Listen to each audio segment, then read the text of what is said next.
Reben les lliçons a un camarot i combinen les classes encapbussades a la piscina.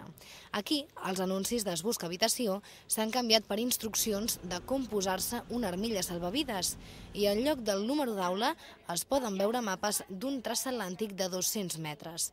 És la primera universitat vaixell amb 200 estudiants a bord de 35 països diferents. Es increíble crear un programa que lleva a estudiantes de todo el mundo para viajar al mundo y entender cómo manejarse, cómo hacer su negocio en el mundo hoy en día. El programa, de 4 mesos, inclou classes convencionals en matèries que van des de relacions internacionals fins a desenvolupament sostenible. Això no és, però, el principal reclam. També inclou una ruta per 11 països de tot el món, entre ells Hong Kong, Tailàndia, Sud-àfrica o la Índia. India es un país en el que realmente en el momento en el que sales del barco empiezas a ver cosas que son tan distintas a tu cultura. Es una experiencia muy intensa, pero me dio mucho gusto haberla hecho.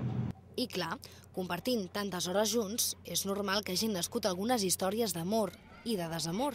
Amb diferències culturals i sense haver sortit de casa, la convivència no és sempre fàcil. Entre la tripulació també viatgen agents interculturals disposats a calmar els ànims quan cal.